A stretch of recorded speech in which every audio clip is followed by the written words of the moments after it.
13.2 Ghana's Government and Military.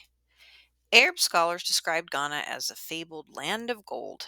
Their accounts paint a picture of a rich kingdom with a strong government and a large and powerful army. Ghana was ruled by a powerful king. The king was the head of the army and had the final say in matters of justice. He also led the people in religious worship. Ghana's king acquired great wealth through control of the gold trade. Gold was especially plentiful in areas to the south of Ghana. As you will see, Ghana collected taxes on gold that passed through the kingdom.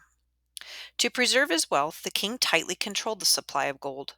All of the gold nuggets or chunks found in the kingdom had to be given to the king. Other people could have only gold dust. One of the king's gold nuggets is said to have weighed almost 40 pounds. According to legend, another was large enough to be used as a hitching post for his horse. Each day, the king held court with his people. The king arrived at court to the beating of royal drums. He was splendidly dressed in colorful robes, gold jewelry, and a cap decorated with gold. His people showed their respect for him by kneeling and throwing dust on their heads as he approached. Once at court, the king conducted the business of his empire and heard the people's concerns. One Arab historian described the scene at the court like this. Behind the king stand 10 pages holding shields and swords decorated with gold, and on his right are the sons of the vassal kings of his empire, wearing splendid garments and their hair plaited with gold. The governor of the city sits on the ground before the king, and around are ministers seated likewise. At the door are dogs of excellent pedigree who hardly ever leave the place where the king is, guarding him. Round their necks they wear collars of gold and silver. A large group of officials were paid from the kingdom's wealth to help the king govern. These officials were probably in charge of different parts of Ghana's society, such as the armed forces, industry, taxes, and foreigners. The king appointed governors to rule some parts of his empire, such as the capital city and some conquered areas. When the king died, his son did not inherit the throne. The royal inheritance was matrilineal, which means that it was traced through the woman's bloodlines rather than men's. In Ghana, the son of the king's sister took over the throne. Ghana's military included a regular army, reserve forces, and elite soldiers. The regular army was made up of several thousand career soldiers. They kept the borders secure, put down minor revolts, and maintained peace and order. These soldiers wore knee-length cotton pants, sleeveless tunics, sandals, and headdresses decorated with feathers. The color of a soldier's tunic and the number of feathers in his headdress indicated his rank.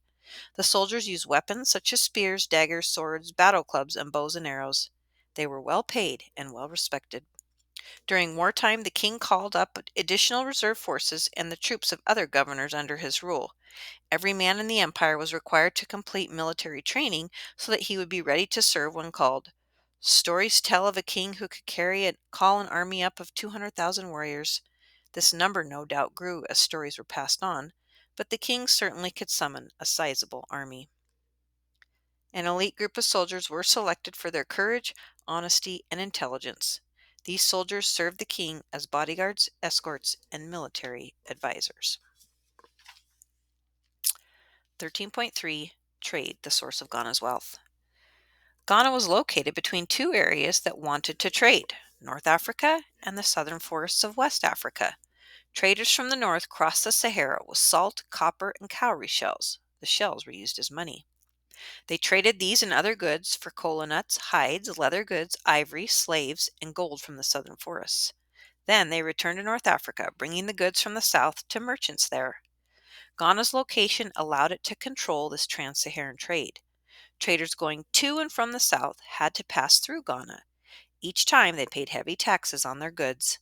These taxes helped make Ghana rich. Trans-Saharan trade has a long history. Archaeologists have found evidence that North Africans brought back gold from the southern forests as long ago as 400 to 500 BCE. Travel across the Sahara, however, was very difficult. Centuries later, two factors spurred the growth of trans-Saharan trade. The first was the introduction of the camel to the Sahara. The second was the spread of Islam. Camels were first brought to the Sahara around 300 CE. These animals are well suited for the desert travel. A camel can drink up to 25 gallons of water at a time. As a result, it can travel several days in the desert without stopping. Also, camels have double rows of eyelashes and hairy ear openings that help keep out blowing sand. The introduction of camels allowed traders to establish caravan routes across the Sahara. By the 4th century, large amounts of gold were being minted into Roman coins in North Africa. It is likely that the gold came from West Africa. Trade expanded even more because of the spread of Islam. In the 7th century, Muslims invaded Ghana's empire. Besides wanting to convert West Africans to Islam, Muslims hoped to control trade in West Africa. Ghana turned back the invaders, but many Muslims settled in West African towns and became merchants. Control of the trans-Saharan trade made Ghana wealthy and powerful. By the year 1000, Ghana's empire dominated the trade routes between North and West Africa. The traders who traveled to West Africa faced a long, difficult journey. The trans-Saharan caravan routes began in North Africa along the northwestern border of the Sahara.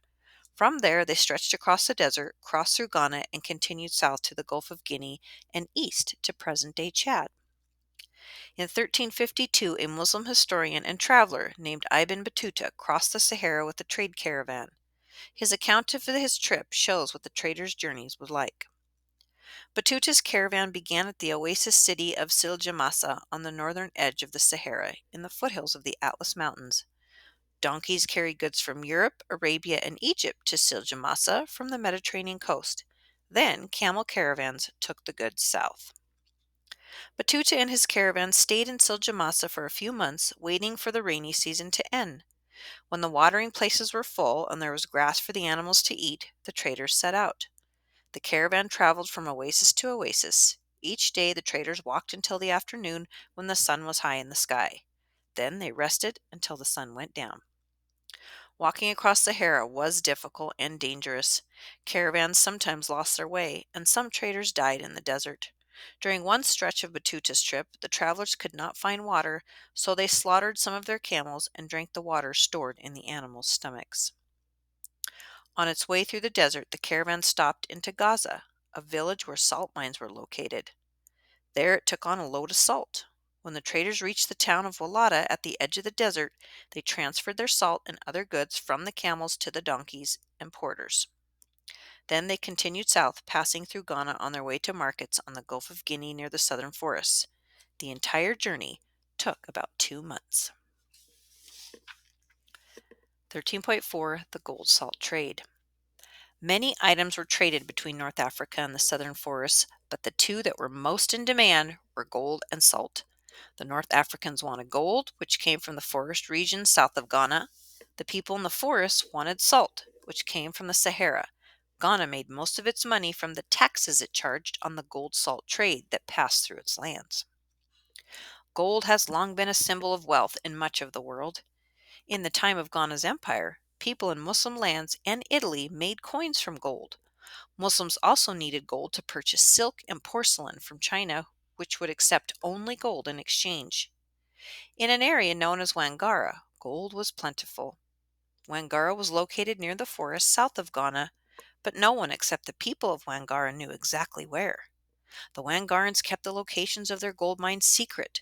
According to ancient stories, merchants occasionally captured a gold miner and tried to force him to reveal the location of Wangara. The miners would give up their lives rather than reveal the secret. In one story, after the capture of a miner, the Wangarans stopped trading for 3 years.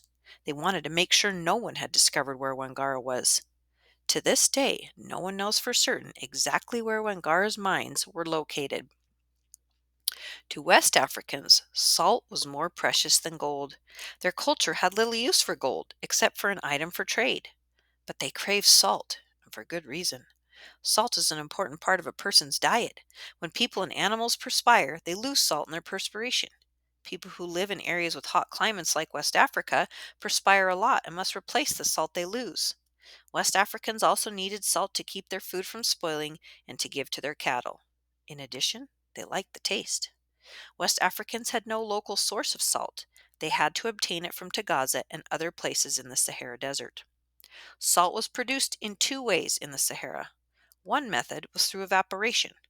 Water was poured into holes in the salty earth. The water slowly drew out the salt and then evaporated in the sun. The salt that remained was scooped out and packed into blocks. The second way to get salt was through mining. At Tagaza, salt deposits were found about 3 feet below the surface of the earth. Miners who were slaves owned by Arab merchants reached the salt by digging trenches and tunnels, then they dug it out in larger blocks. If it weren't for salt, Tagaza would not have existed. It was a dismal place without crops or vegetation. People lived there for one purpose, to mine and sell salt. Even the houses and mosques were built with salt blocks. Trade caravans passed through Tagaza on their way through the Sahara. There they picked up salt to sell in Ghana and the southern forests. Because no food was produced in Tagaza, the miners had to rely on caravans to bring food, such as millet, camel steaks, and dates. If the caravans didn't come, the miners starved. Traders paid taxes to Ghana on all the goods they carried through the empire. Goods were taxed both when traders entered Ghana and when they left. Ghana charged 1/6 of an ounce of gold for each load of salt that came into the kingdom from the north. It then charged 1/3 of an ounce of gold for each load the traders took out of the kingdom to the south. The traders also paid taxes for carrying other types of goods. For every load of copper, they were charged 5/8 of an ounce of gold. They paid a little more than 1 ounce of gold per load of general merchandise. The taxes enriched Ghana's treasury. They also helped pay for armies that protected the kingdom and allowed the king to conquer other territories. Traders benefited as well because Ghana protected the trade routes from bandits who might rob the caravans. 13.5 The Exchange of Goods. When trade caravans entered Ghana, they brought their goods to the great marketplace in the capital city of Kumbi. From there, they headed to the southern forests to trade with the Wangarans. Kumbi had the busiest market in West Africa. Many local craftspeople sold their goods there. Ironsmiths sold weapons and tools, goldsmiths and coppersmiths sold jewelry, weavers sold cloth, and leather workers sold leather goods. There were blue blouses from Spain and robes from Morocco. People could also buy cattle, sheep, honey, wheat, raisins, dried fruit, ivory, pearls, and slaves. All goods, including slaves, were paid for with gold dust. Kumbi had one of the largest slave markets in West Africa. The slaves came from the southern border of Ghana. They were captured by raiders and brought to Kumbi to be sold. Many were bought by Arab merchants who took them across the Sahara and sold them to North Africans or Europeans. Trade with the Wangarans took place along a river in the southern forests. The traders carried out their business using a system of silent barter or trade. The caravans arrived bringing wool, silk, cotton, dates, figs, grains, leather, and salt. They spread out their goods along the river. The traders beat on a drum to announce that they were making an offer to trade. They then walked several miles away from the site. When the Wangarans heard the drum, they traveled to the site by boat. They put some gold dust next to the goods, beat a drum, and left. Later, the traders returned. If the amount of gold dust was acceptable, they took it and left. If not, they went away again and waited for the Wangarans to return and leave more gold dust. The groups bargained back and forth this way without ever meeting in person until the trade was complete. This system of silent barter had two advantages. First, it allowed people who spoke different languages to conduct trade. Second, it allowed the Wangarans to guard the secret of where their gold mines were located.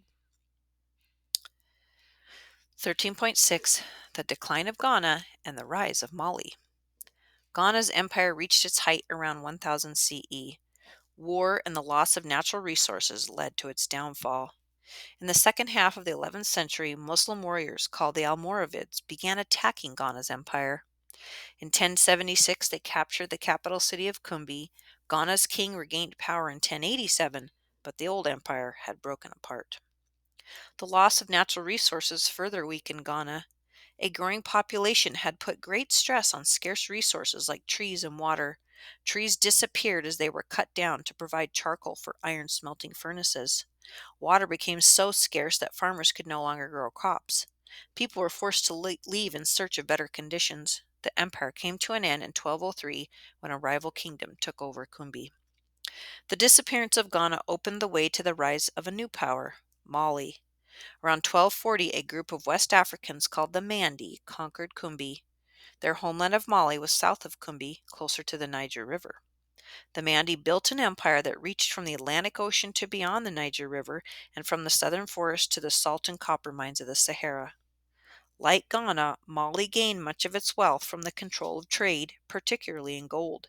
Its leaders had accepted Islam, and under their rule, the Muslim faith became even more influential in West Africa. You'll learn more about the impact of Islam on West African culture in the next chapter.